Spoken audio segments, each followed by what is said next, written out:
Hello everyone, welcome to our YouTube channel Study Wall Education. कैसे हैं आप सभी। तो कंटिन्यू करते हैं हरियाणा जी की मिक्स क्वेश्चन की सीरीज़। तो आज हमारा सबसे पहला टॉपिक है हरियाणा शब्द की उत्पत्ति। हरियाणा शब्द की उत्पत्ति कैसी हुई थी, इसका अर्थ हम इसके बारे में आज पढ़ेंगे। इसका गठन कैसे हुआ था, ये हमारे आज इम्पोर्टेंट टॉपिक है, तो इन्हें अच्छे से पढ़ेंगे, समझेंगे। तो आइए देखते हैं हरियाणा शब्द की उत्पत्ति। हरियाणा संस्कृत भाषा से लिया गया शब्द है। हरि प्लस अयाणा, ये दो शब्दों से मिलकर बना है। हरि का अर्थ है विष्णु और अयाणा का अर्थ है रहने का स्थान। हरि को विष्णु कहते हैं, ये विष्णु भगवान का स्वरूप है। तो इसका शाब्दिक अर्थ हुआ विष्णु भगवान का निवास स्थान, रहने का स्थान। और आप इसे ये भी कह सकते हैं कि परमात्मा का निवास स्थान या उसके रहने का स्थान। भगवान श्री कृष्ण को विष्णु का अवतार मानते थे। तो इनकी क्रीड़ा स्थली है कुरुक्षेत्र, हरियाणा का कुरुक्षेत्र। और कृष्ण जी का जो मुंडन है वो भी हरियाणा के कुरुक्षेत्र जिले में करवाया गया था।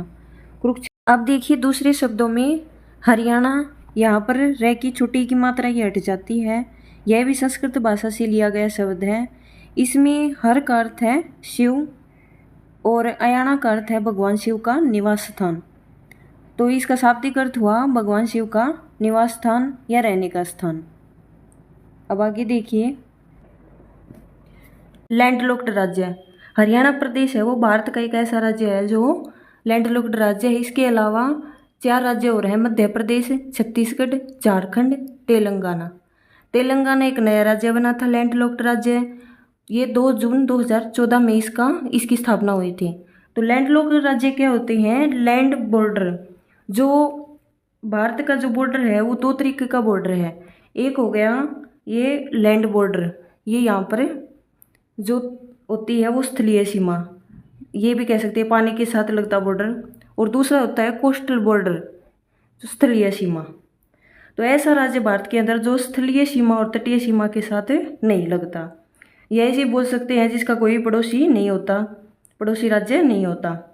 तो भारत के अंदर है 7 राज्य हैं जमीन के साथ जुड़े और 7 पड़ोसी देश हैं। इनमें पाकिस्तान, यहाँ पे अफगानिस्तान और चीन, नेपाल, भूटान, म्यांमार और बांग्लादेश। ये यहाँ पे ये है ना, ये किसी के साथ अपना जो भी राज्य है टच नहीं होगा इनके साथ भी। तो इन्हें बोलेंगे लैंडलॉक्ड राज्य और लैंडलॉक्ड देश। तो हरियाणा, भारत के अंदर हरियाणा एक ऐसा राज्य हुआ जो एक लैंडलॉक्ड राज्य, और इसके अलावा 4 राज्य हमने बता दिए, मध्य प्रदेश, छत्तीसगढ़, झारखंड, तेलंगाना। ये अभी नया बना है 2 जून 2014 को। और हरियाणा भारत के अंदर एक ये उत्तर पश्चिमी दिशा में भी, यहाँ पर ये हरियाणा उत्तर पश्चिमी दिशा में हरियाणा स्थित है। ठीक है, आगे देखिए। अब है हरियाणा गठन के समय। हरियाणा गठन के समय कौन कौन ज्ञान नेता रहे, इसकी स्थापना कब हुई, ये सभी आंकड़े हम अब पढ़ेंगे। हरियाणा राज्य 1 नवंबर 1966 को बना था और यह हरियाणा 17वां राज्य बना था पंजाब से अलग होकर। तो एग्जामिनर आपसे पूछ सकता है कि भी 16वां राज्य कौन सा था उस समय, 16वां राज्य कौन सा बना था? तो वो बना था नागालैंड 1 दिसंबर 1963 को। और 18वां राज्य बना था हिमाचल प्रदेश 25 जनवरी 1971 को। ये हिमाचल प्रदेश और हरियाणा दोनों पंजाब से अलग होकर बने थे नए राज्य।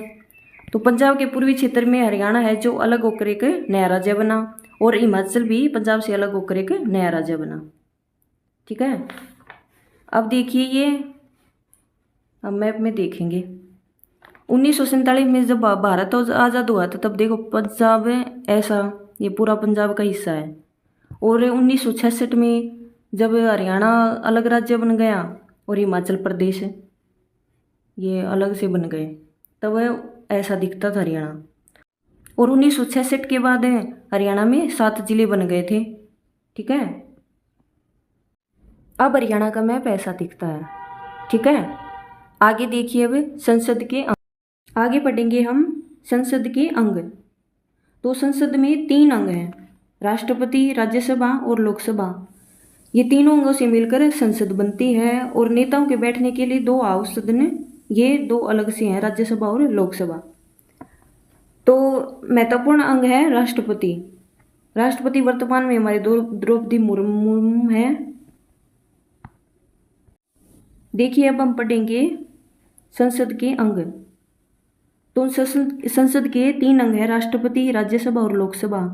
तीनों अंगों से मिलकर ये संसद बनती है, इन तीनों अंगों से। और 2 सदन है अलग, ये उनके लिए नेताओं के बैठने के अलग से 2 हाउस बनाए गए हैं, राज्यसभा और लोकसभा। तो फिलहाल वर्तमान में हमारी राष्ट्रपति है वो है द्रौपदी मुर्मू। और इसके बाद देखिए राज्यसभा। राज्यसभा ये हो उच्च सदन। राज्यसभा इसके देखिए नाम से ही पता चल रहा है, राज्यसभा सभी राज्य मिलकर बनाते हैं, इसलिए इसका नाम राज्यसभा है, जो राज्य को चलाता है। ठीक है। और विधायकों के वोट के आधार पर जो व्यक्ति चुनकर यहाँ भेजा जाता है वो राज्यसभा का सदस्य होता है। अब आगे देखिए लोकसभा। ये है निचला सदन, लोअर सदन। लोकसभा होगा जिसमें लोगों के वोट के आधार पर देश के अंदर सभा गठित की जाती है। हमारे लोगों द्वारा चुनी गई सरकार, लोकसभा का सदस्य वही होगा। ठीक है। उसी के तीनों अंगों से मिलकर ही संसद का निर्माण होता है। ठीक है। अब देखिए पढ़ेंगे हम पंजाब पुनर्गठन बिल। पंजाब और हरियाणा का जब वो पुनर्गठन हुआ था तो उस समय जो बिल हुआ था पारित, वो कब हुआ था? 23 सितंबर 1965 को संसद के सदनों के द्वारा। संसद के दोनों सदनों ने ये बिल पारित किया था। ठीक है। उस टाइम पर देश के राष्ट्रपति थे सर्वपल्ली राधाकृष्णन जी। सर्वपल्ली राधाकृष्णन जिनका जन्मदिन हम शिक्षक के रूप में मनाते हैं, और ये दूसरे राष्ट्रपति हुए हैं उस टाइम के। तो दोनों सदनों ने 23 सितंबर 1965 को संसद के दोनों सदनों ने ये जो बिल पारित कर दिया, और बाद में जो आखिरी हस्ताक्षर किए थे ये सर्वपल्ली राधाकृष्णन जी ने किए थे, इन पे अंतिम हस्ताक्षर। ठीक है। ये देश के मुखिया थे, मतलब राष्ट्रपति। अब पंजाब पुनर्गठन बिल पर ये हस्ताक्षर इन्होंने किए 23 सितंबर 1965 को। ये दोनों सदनों ने पारित कर दिया और फिर इन्होंने बाद में हस्ताक्षर कर दिए। ये सर्वपल्ली राधाकृष्णन जी। अब देखिए हम उपराष्ट्रपति थे उस टाइम पर, राज्यसभा सभापति थे जो डॉक्टर जाकिर हुसैन। ये देश के तीसरे राष्ट्रपति। और हरियाणा का जब गठन हुआ था तब उस टाइम पर ये उपराष्ट्रपति होते थे। तो इनके नाम पर आपने कहीं पढ़ा होगा कि चंडीगढ़ के अंदर जो मतलब रोज़ गार्डन है उसका नाम इन्हीं के नाम पर पड़ा है, doctor Zakir Hussain Rose Garden. ठीक है। और उसकी स्थापना की थी मोहिंदर सिंह रंधावा ने 1967 में। ओके। ये जाकिर हुसैन जी हैं, ये भारत के पहले मुस्लिम राष्ट्रपति थे और इनकी मृत्यु कार्यकाल के दौरान हुई थी। ये ऐसे नेता थे और भारत के पहले राज्यसभा के सभापति होते थे इन्हें। ठीक है। जाकिर हुसैन जी। अब देखिए सभापति के बारे में पढ़ लिया डॉक्टर जाकिर हुसैन। तो उपसभापति थी उस टाइम वायलेट अलवाजी, जो राज्यसभा की पहली महिला अध्यक्ष थी, और ये एक वकील, पत्रकारी और राजनीतिक भी थी। ठीक है। ये उस टाइम पर उपसभापति थी।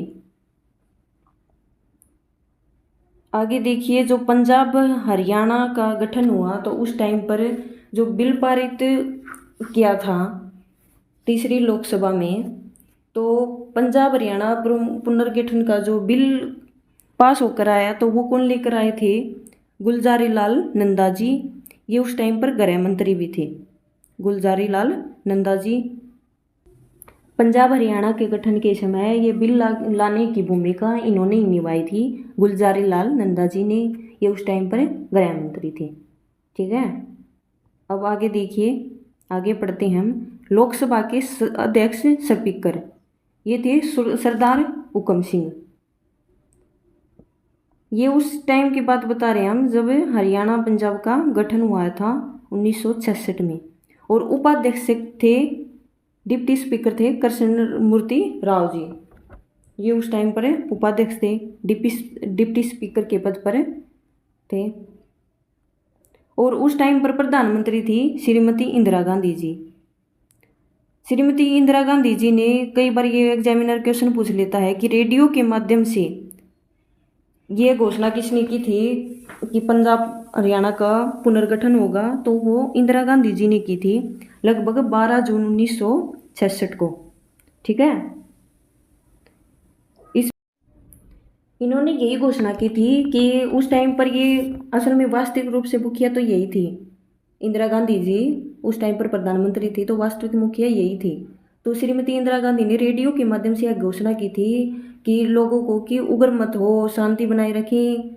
और हरियाणा पंजाब के लोग जो प्रदर्शन पर तुले हुए थे, वे आंदोलन कर रहे थे, तो ये इन्हीं की बात मान सकते थे वे।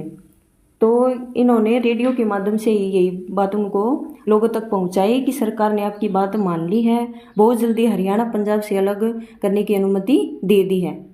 पंजाब पुनर्गठन बिल संसद में ला रहे हैं, राष्ट्रपति के हाथों बिल पास करके घोषणा कर देंगे और हरियाणा पंजाब अलग होकर राज्य एक अलग बन जाएगा। एक पूर्वी क्षेत्र से, पंजाब के पूर्वी क्षेत्र का जो हिस्सा है वो हरियाणा राज्य एक नया राज्य बन जाएगा। ठीक है, और रेडियो के माध्यम से इन्होंने पहली बार ये उस पे रेडियो के माध्यम से घोषणा की थी। इसी को हम 18वां संशोधन 1966 कहते हैं, जिसके अंदर वो इन सभी नेताओं ने अपनी महत्वपूर्ण भूमिका निभाई और पंजाब हरियाणा का गठन हुआ और हरियाणा नया राज्य एक बनकर तैयार हुआ। और इन्हीं नेताओं की बदौलत है ये हो पाया। इसी को हम 18वां संशोधन 1966 बोलते हैं। और okay friends, like comment share subscribe please my YouTube channel Study Wall education. ज़्यादा से ज़्यादा वीडियो को शेयर करें, लाइक करें, कमेंट करें। और आपको वीडियो अच्छी लगी हो तो हमें कमेंट में ये भी ज़रूर बताएं। Thank you.